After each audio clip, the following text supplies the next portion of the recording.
Situação dos paulistas num campeonato que o Cruzeiro continua disparado na frente. Já, já.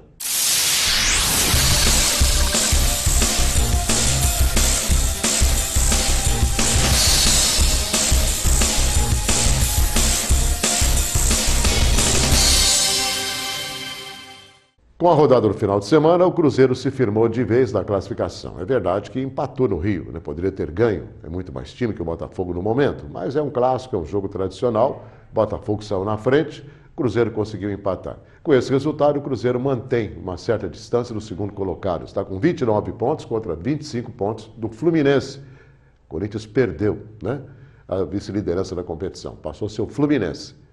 E o Internacional já ultrapassou, o Corinthians também já está em terceiro lugar com a vitória contra o Santos. E o Corinthians, com o empate fora de casa, está no quarto lugar, caiu de segundo para quarto lugar.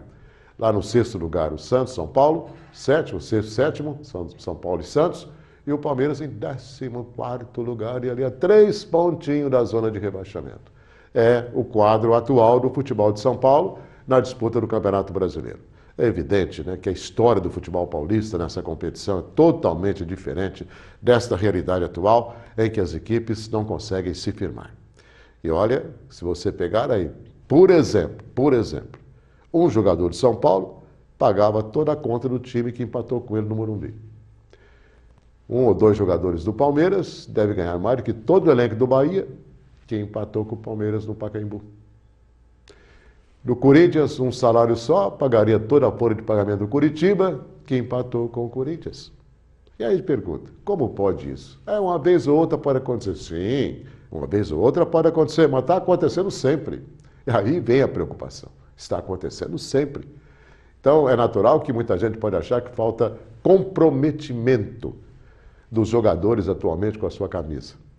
E quanto mais torcedor vai no estádio, mais o jogador ficou nervoso. Ao invés de sentir aquilo com entusiasmo, com incentivo, ficam mais nervosos ainda. Aí não conseguem jogar o futebol que sabe jogar.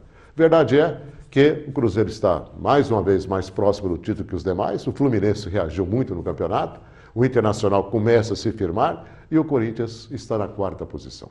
É o quadro lá de cima na disputa desse Campeonato Brasileiro, que já foi bem mais empolgante e bem melhor tecnicamente. Volto já.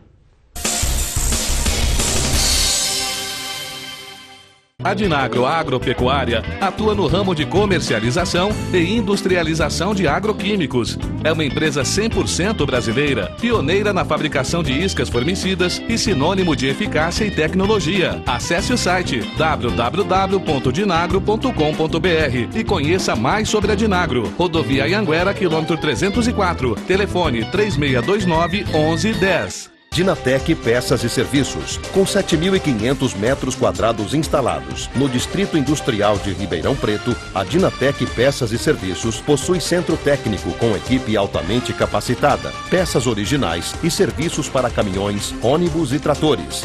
Vendas para todo o território nacional. Dinatec Peças e Serviços, 2111-9100. A tecnologia é grande aliada das artes gráficas.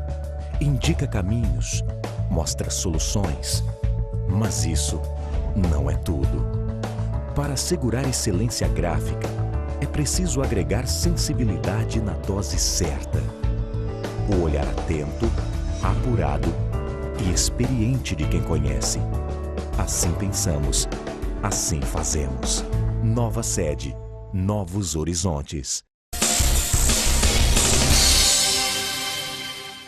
A seleção brasileira deverá voltar a campo no mês de setembro. São 2 amistosos, Equador e Colômbia. Os jogos vão ser nos Estados Unidos.